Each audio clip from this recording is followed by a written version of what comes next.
Thank you so much for the introduction, and thank you all for joining me. I'm really excited to be speaking here. So I'll talk today about our work and the work of others about leveraging semantics in interactions with the physical world. And to me, I'm coming at this problem from the perspective of robotics, and so I'll give a lot of examples of robots. But I think a lot of the things I'm going to be talking about are also more broadly applicable to AI systems in general, or embodied devices, any kind of physical device that either users operate or has some sort of autonomy in the physical human world. And I actually gave a talk at Samsung a couple of years ago, and I was looking back at the slides, and it's funny because the topic I'm going to start with today was the one I ended on last time, and that's a video that I want to show here to kind of set the scene and tell you where my journey started in looking more into semantics and their importance. I usually like to make the talks interactive.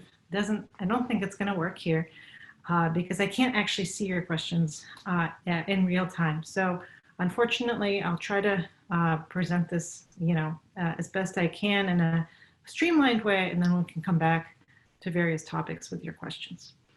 So to kick things off, I'm going to show you this video of a robot, and what the robot's going to be doing is performing a task, and it's going to perform a very simple task. It's going to pack a school bag for somebody, and that's going to involve going to fetch various items like glue and pencils and so on, and packing them inside a bag. And what's going to happen is that a lot of these objects are going to be missing from where the robot expects them to be, and we're going to see how the robot handles those errors. Carl, pack my school bag. So I'll let you watch this video, and then I'll talk very briefly afterwards about what's going on behind the scenes. I will tell you now that the plan is known to the robot, and in this case, the robot does know where to expect various objects, that you could pair this with some sort of semantic localization and object tracking.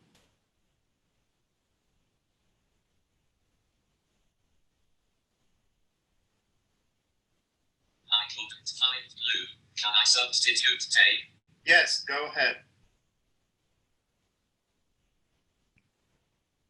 And so this was the second object that the first object, the notebook, was successfully identified. Here the robot was unable to find one of the objects, and you can see it's resolved that issue with a substitution. I'm going to see that it come up again. I couldn't find a pencil. Can I substitute a quill? No, that's not useful. Can I substitute a pen instead? Yes, go ahead.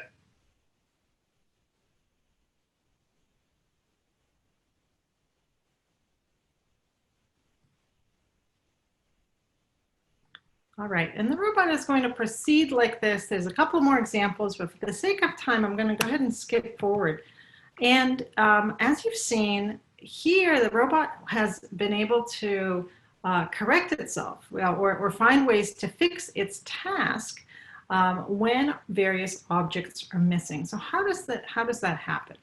And what happens in this particular system that my student Adrian Boteanu developed is that when an object is missing, such as glue, the robot goes back to its semantic reasoning framework and says, what other objects can I use in the place of this missing item? And formally, this process is known as analogical reasoning, or that's our approach to solving this problem, is to find analogous objects, right? Analogical reasoning is just generally this type of reasoning where you're trying to find some objects that can serve the same purpose. And in the way we implemented it in this system was we went to ConceptNet, and ConceptNet is a large-scale database of common sense knowledge that was mined by MIT. It has, what I have in the slide, I don't know if you can see, but it's things like duck is a bird, I can't read that because even too small on my screen. I think it desires worms, and worms are used for fishing, et cetera, et cetera. And so it has information about birds and ducks. It has information about glue and pencils and many, many other things.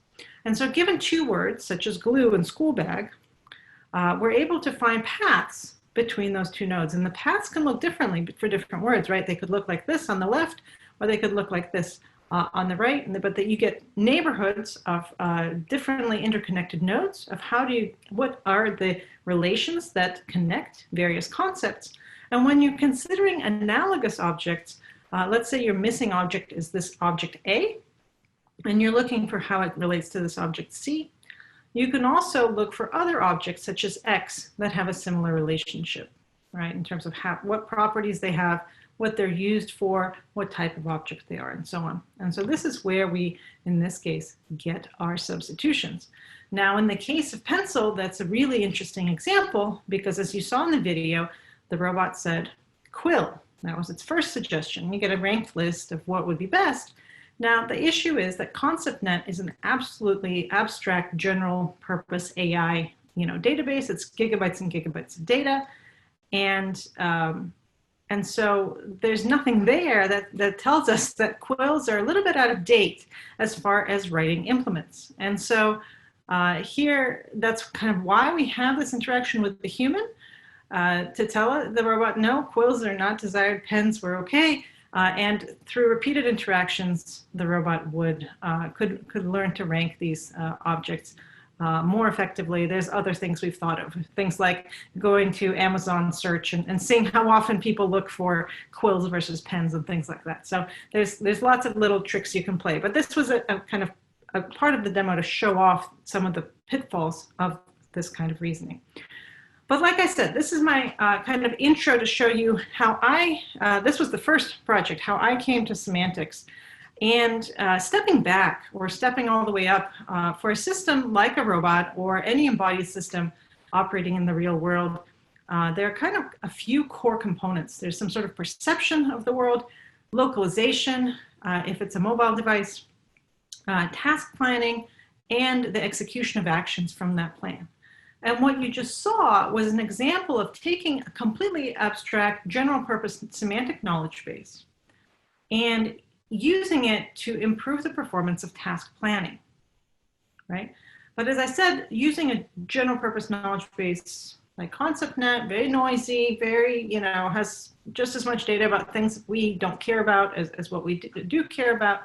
So what we ultimately want is a little bit more of a custom solution, right? What we want is to move towards updating this knowledge base, to being able to build this knowledge base from perception, from localization, as well as from actions, right? The actions we take on the environment should help us learn about the world as well. And in fact, why do we stop there? Why don't we take this one step further and really say all parts of the system ought to be connected to semantic knowledge? We've seen this in computer vision, right? Not only do we get perceptual information from computer vision, but semantics helps to inform object recognition, activity recognition, you name it, right? And that's been shown by research over the last 2 decades. There's semantic localization, been very useful in many fields as well. I showed you an example of task planning. Knowing what action to execute and how to execute it could also very much leverage semantics. And so to me, this is a really, really interesting way to think about the next generation of tech systems, right? Whatever they are, robots, embodied devices, but how do they leverage common sense and common knowledge, both as a give and a take, continual learning, how do we gather information and use it? And so throughout the talk today, I'm going to show you a couple of other examples of what we've looked at as far as having these interconnected pieces. And what I'll start with is kind of the more obvious part, which is if you can collect knowledge, how do you store it? How do you encode that data? And there's a couple of challenges to that. And one of them is scalability, that this kind of data tends to get large, very quickly and very, very interconnected.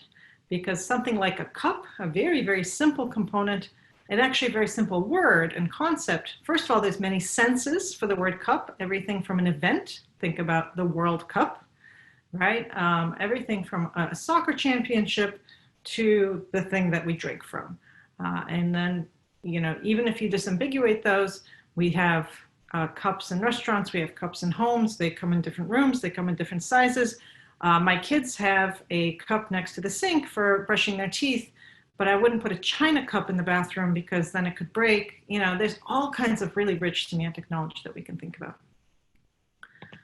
So stepping back again, sources for this data, just very, very briefly before we talk about how we store it, where do we get it? We already talked about, you know, the robot, if we have a robot, is going to get it from potentially its own observations, right? It can analyze the scene, say this is a couch, it's in a living room. Now I know couches can be in living rooms. But to be honest, running robots is hard and expensive, so we want to leverage other sources. In particular, we can mine a lot of information out of all the data the computer vision community's collected, the AI community, WordNet's super useful, Cityscapes, COCO dataset, et cetera. So definitely we don't want to ignore those resources.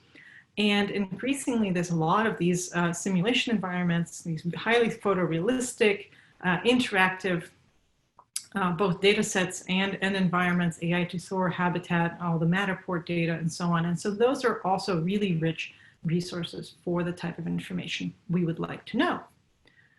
And let's say we have all these things at our fingertips. Then what do we do with that data? Well, what we do is we store this data in the form of triples. And I want you to look, hopefully you can see my mouse, and we're looking right here. So if you have real world observations or you have worlds, whatever you're getting, we store the data, we store semantic data in the form of triples. Typically, they're called the head, the relation, and the tail. So these are things like cabinet has material wood, or mug has material ceramic, right? Cabinet has affordance fill, so you can fill a cabinet. So in this case, the cabinet is the head, has affordance is the relation, and fill is the tail of that triple. And this is a standard way to represent semantic knowledge that's been around for many, many years in the knowledge base and kind of ontology communities. And there's a body of work up until fairly recently, a few years ago, that's looked at encoding this in different ways. And a lot of the researchers focus on Bayesian methods. Some of our prior work, Michael Bietz's prior work out of Germany, and others, have shown that you can encode these triples using Bayesian methods, Bayesian logic networks, Markov logic networks, other variants, and that they perform really well. They can generalize, such Bayesian methods allow you to generalize really, really well over this type of data. The problem with Bayesian methods, though, is, as I mentioned, the scale of semantic data for our real world scenarios is huge. And scalability really, really quickly becomes a huge issue. Once you're beyond a very small room, you're going to run into a lot of memory issues and other computational issues with those methods. And so that's a brief sort of kind of background into why we turn to a different approach, which is multi-relational embedding, as you can see here, if you've already read ahead. And again, multi-relational embedding kind of originated from the NLP community and other related communities with something like WordVec. But turns out you can use it very, very effectively for semantic information for these kinds of systems. And the way to think about this is that each tail and head element becomes a vector. It becomes a point in a highly multidimensional space. So you can think 100 dimensions, 300 dimensional data, right? We're going to initialize that data randomly. We're just going to pick a random 100 dimensional vector. Imagine it's going to look something like this. This doesn't make a lot of sense. The way these triples are officially formed is that these are then these points, right?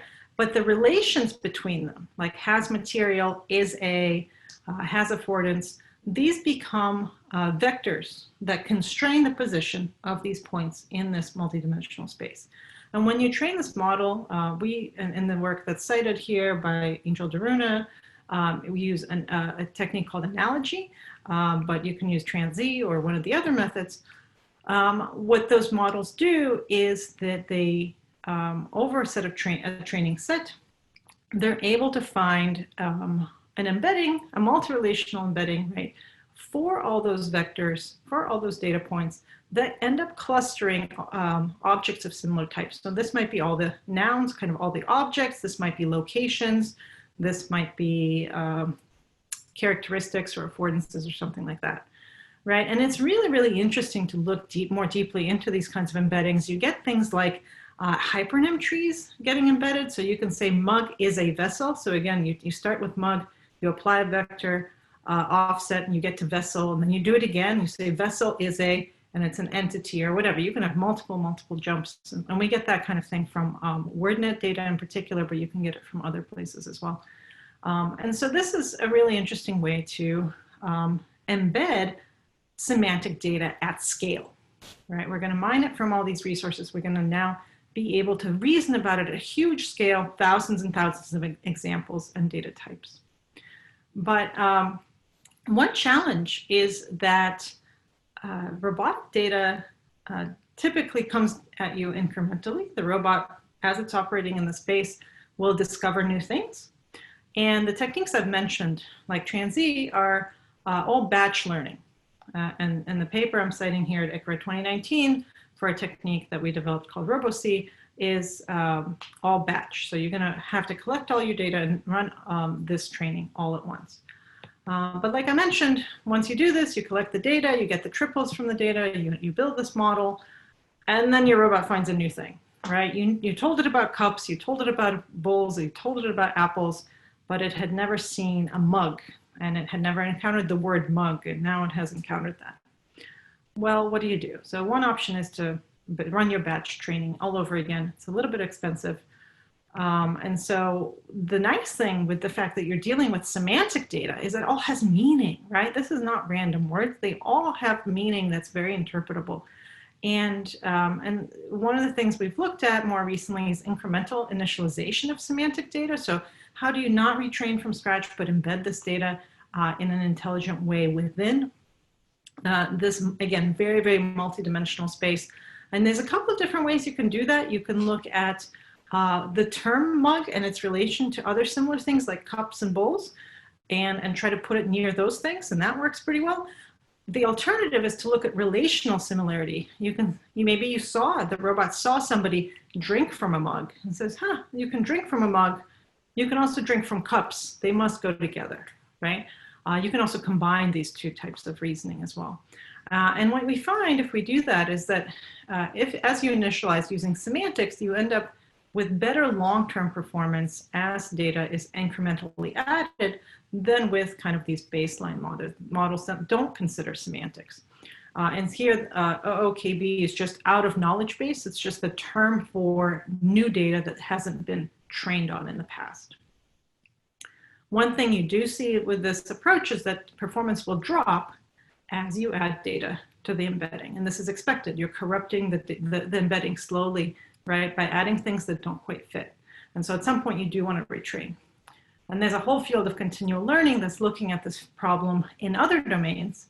And our recent work, the results are not, I mean, actually we just submitted it. They're just not quite ready for presentation.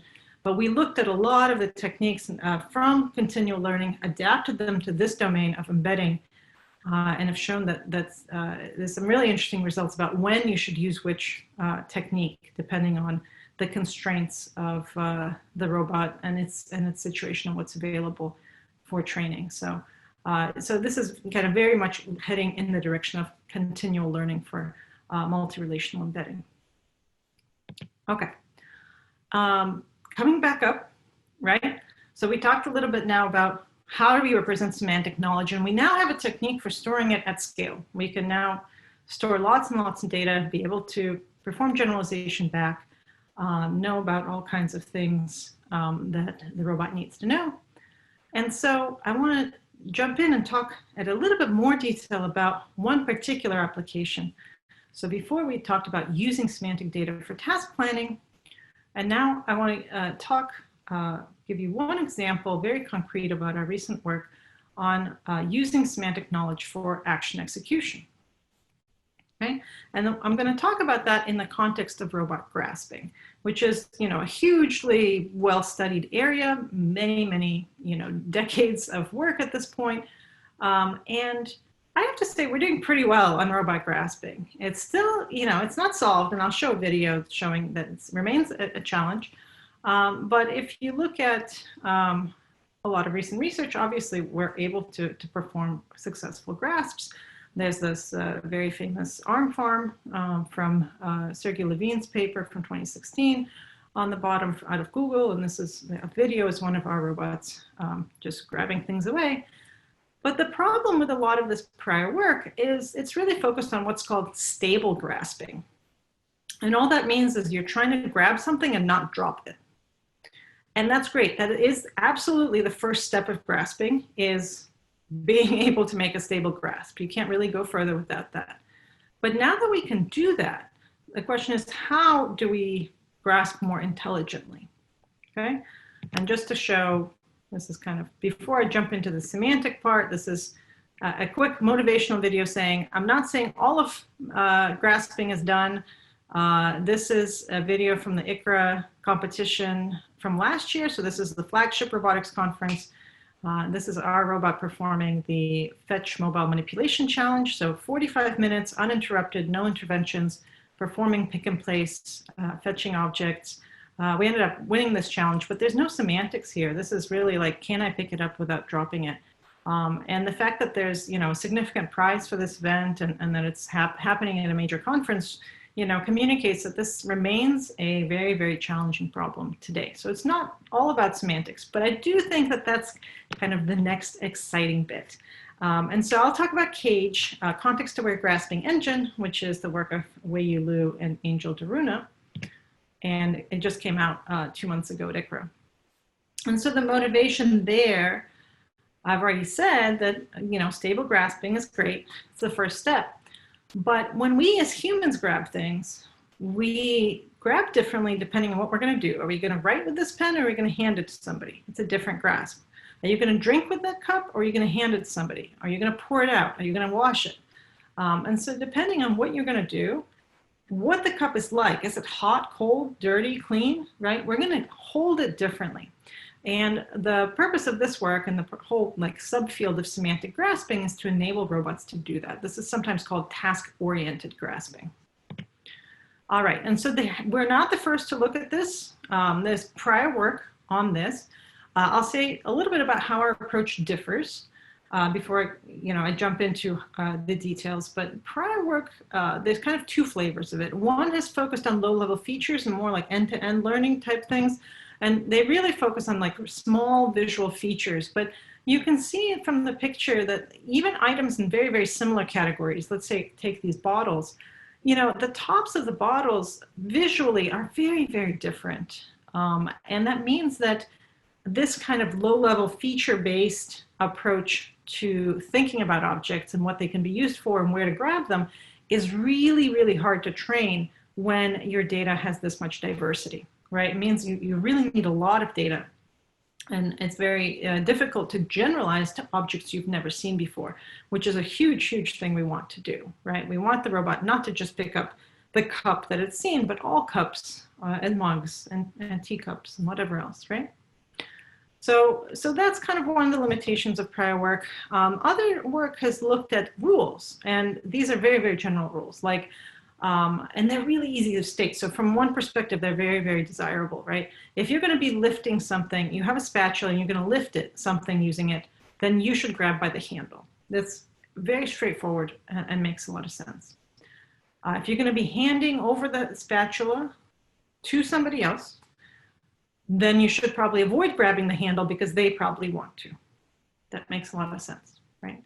The problem with this kind of approach is not that these rules don't make sense. It's the fact that when you have lots and lots of different objects and they have lots and lots of different states, you're going to have to sit there and write a lot of rules. And you're going to have to do that by hand at the moment. And that's challenging, right? We don't want to do that. That's not going to scale very well. And what we really want to do is be able to learn this from data. Okay.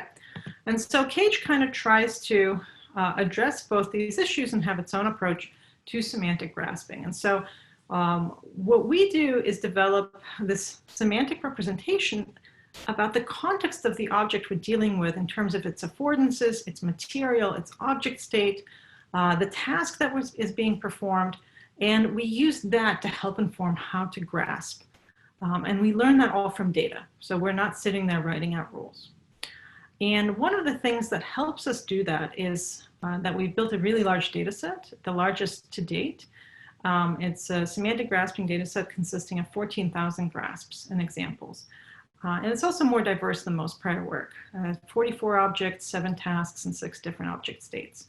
And so certainly, if you think about these kinds of all the combinations of these things, you end up with like over 700 context, object, task combinations that are valid. Like, I want to stir something with the spatula and it's dirty. When that happens, if you think back to this idea of writing rules by hand, you can see it doesn't really scale. It doesn't really apply. All right, so what do we do?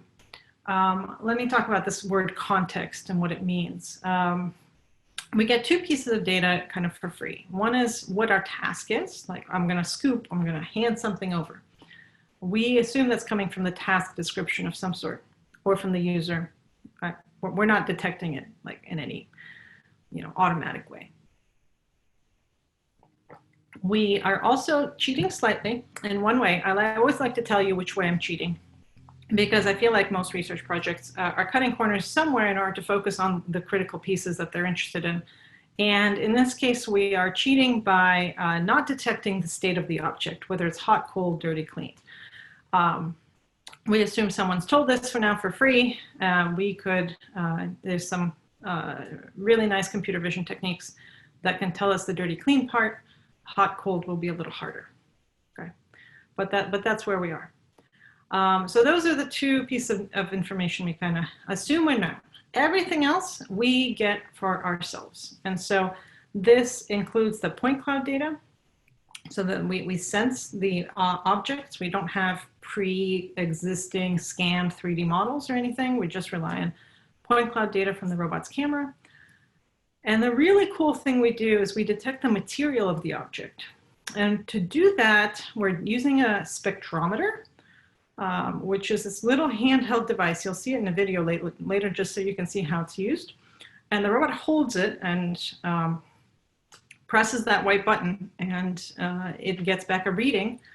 And from that, we are able to determine the material properties of the object. There's a really nice ICRA paper that was the first to show that this can be done, and to compare a couple of off-the-market kind of sensors for doing that. And we've been using it ever since. Wonderful stuff. Really, really recommend it if you want like super cheap way to do material classification.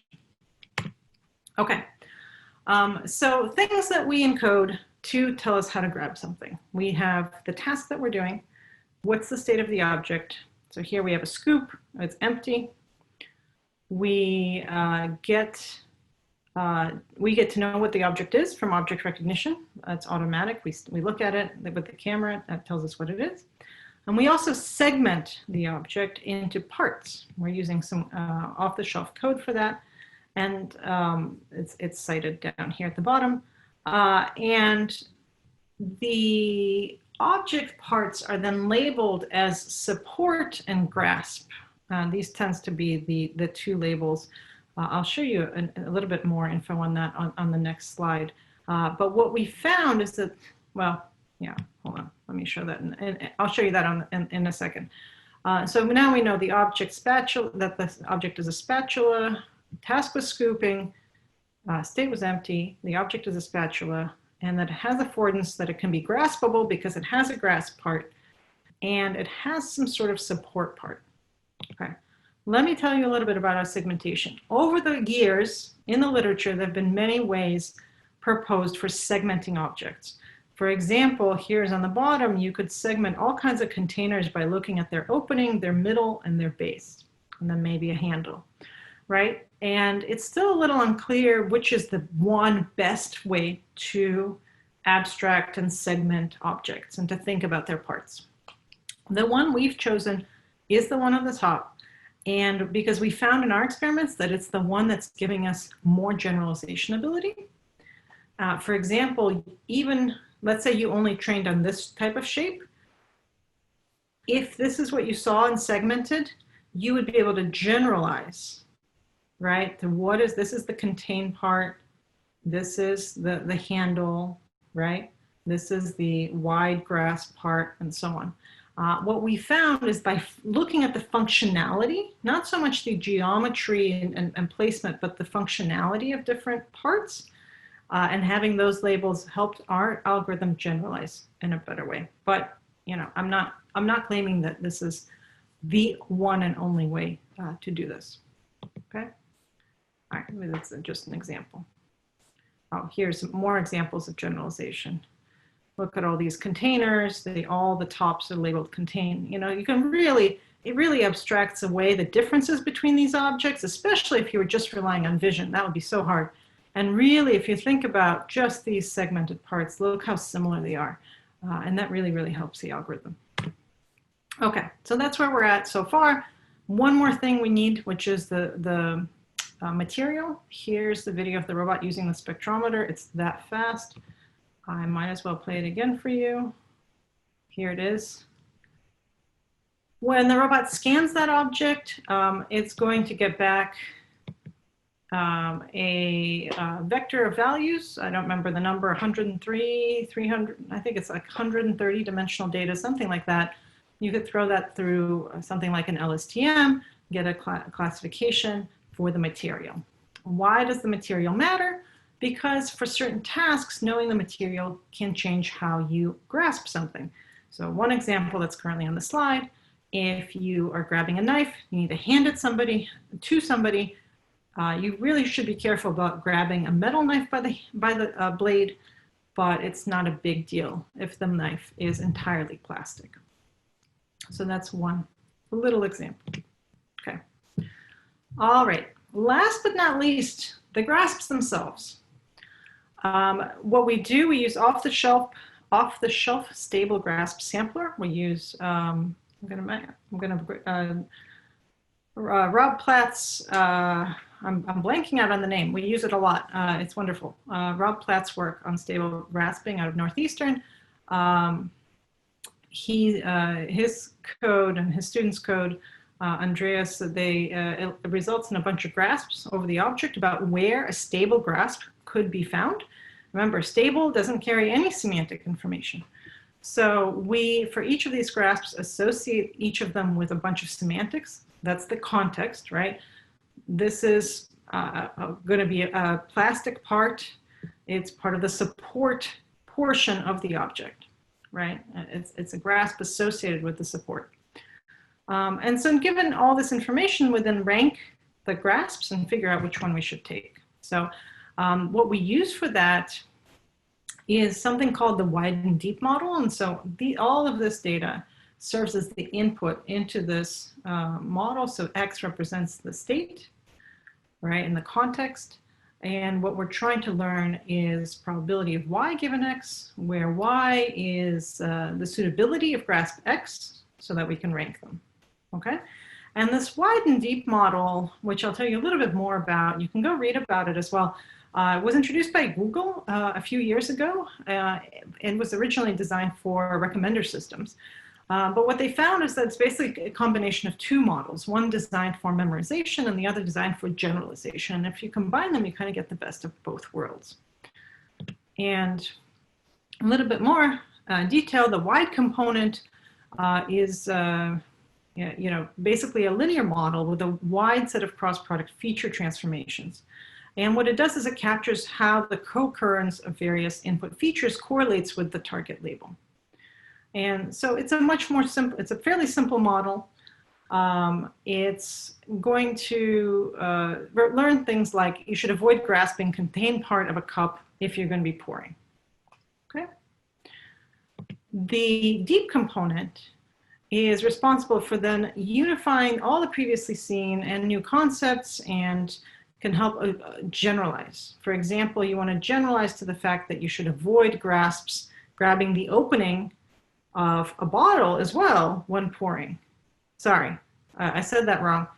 I said it right, but I meant to give a different example, that if you know to avoid covering the opening of a bottle when you're pouring, you should probably avoid covering the top of the bottle when scooping as well. That's a really, really cool generalization if your model can make that, right? And the way it's structured is it uses a dense embedding vectors of the feature space that's used to put as an input, and then multiple hidden layers internally within the model.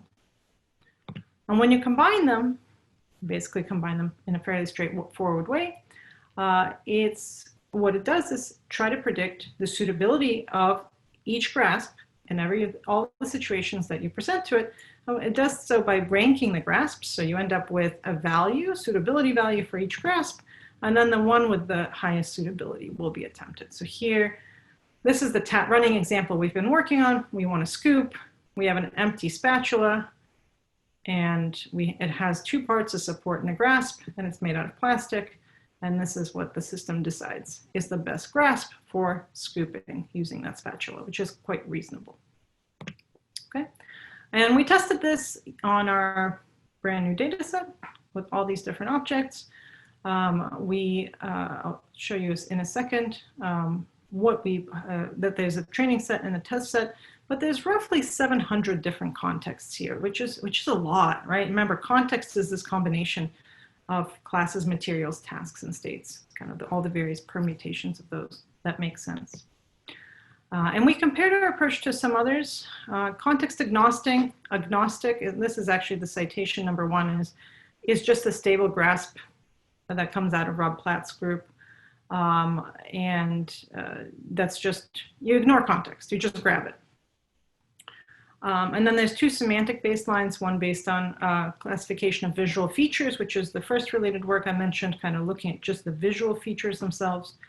And then we kind of have just a frequency count based baseline as well. We're not doing any rule-based baselines because there's 700 contexts and we don't want to write 700 rules.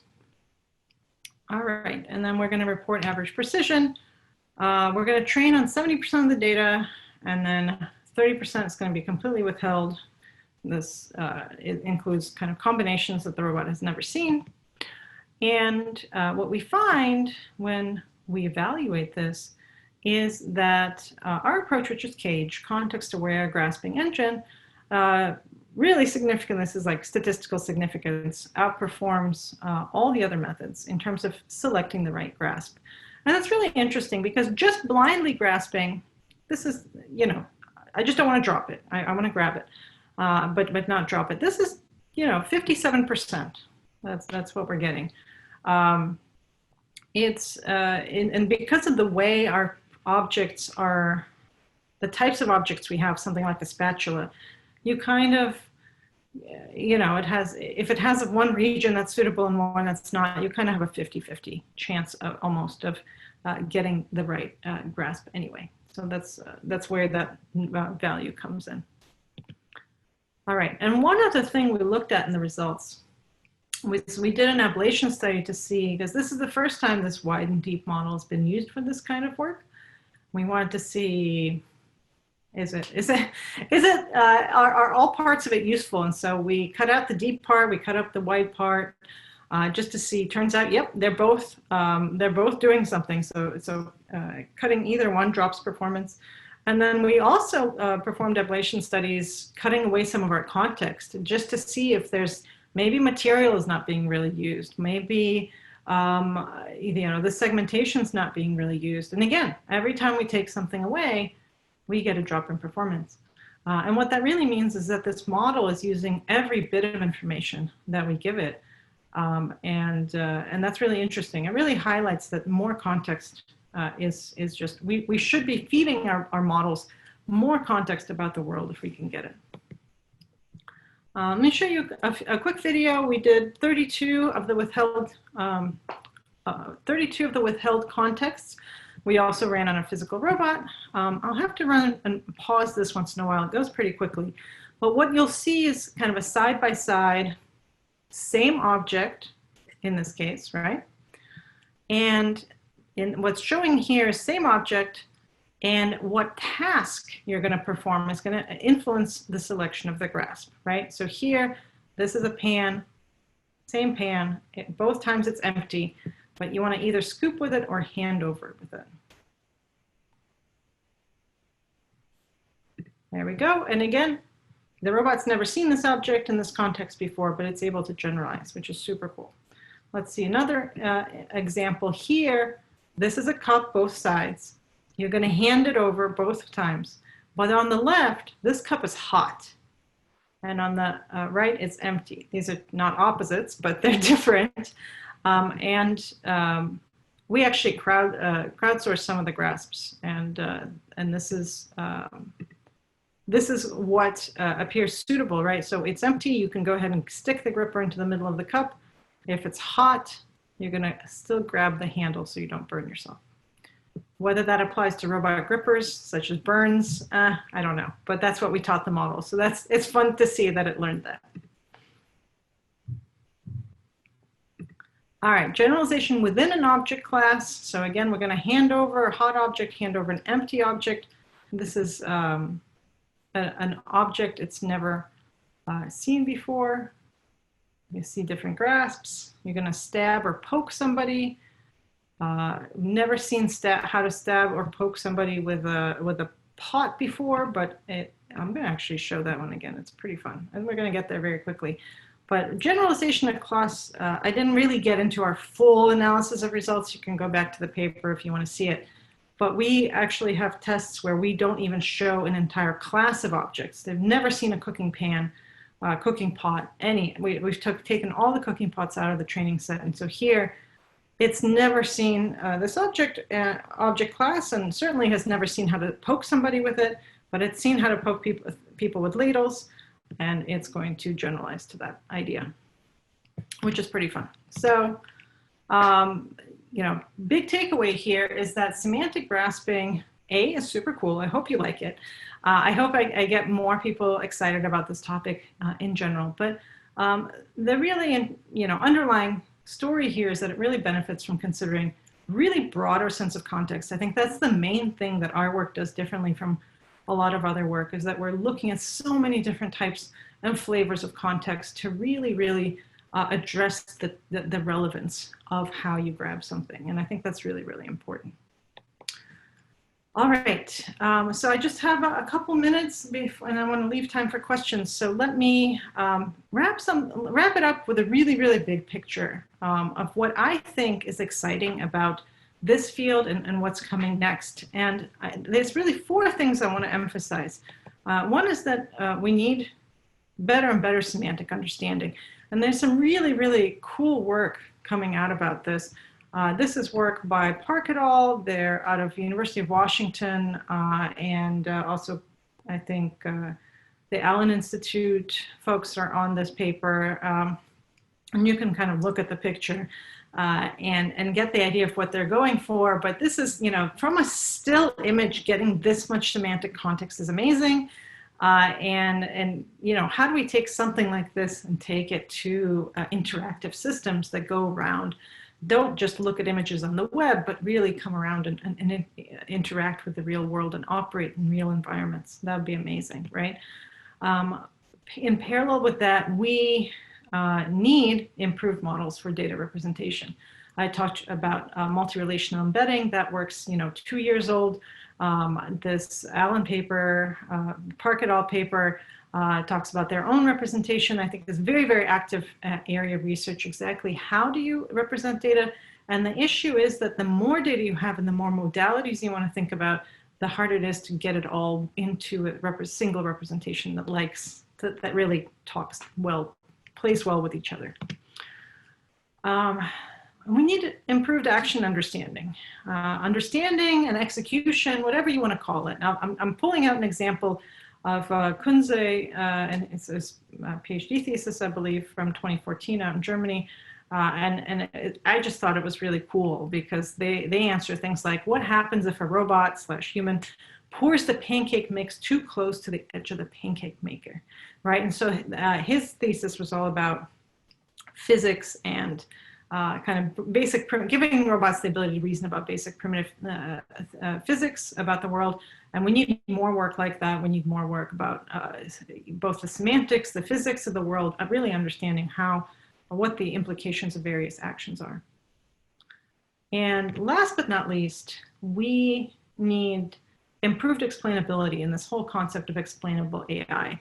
And it applies to robotic systems, I think, as much, if not more, than all other AI systems. But this is something we all need, is to understand why our systems are behaving this way, or the way they are, And I think semantics play a huge, huge role, or have the potential to play a huge role in making systems more understandable. So this is my addition. This is not part of the related work. This bubble at the bottom is my addition, but I would love it if the robot said, I spilled the pancake mix because I poured it too close to the edge. I poured it close to the edge because I was avoiding a collision with the shelf, right? That kind of like, if you come in the kitchen and there's a giant mess on the floor and you want to be able to turn to your robot butler in the future and ask why, what just happened, right? Being able to get this kind of explanation would be amazing. And also I think is a really, really exciting area that connects to all these other pieces in a really beautiful way. All right, so with that, I'm going to wrap up. This is all thanks to my wonderful team at Georgia Tech, several of whom contributed to the work I mentioned, and then all this work is sponsored by all kinds of different entities. But thank you so much, and I'm looking forward to answering your questions.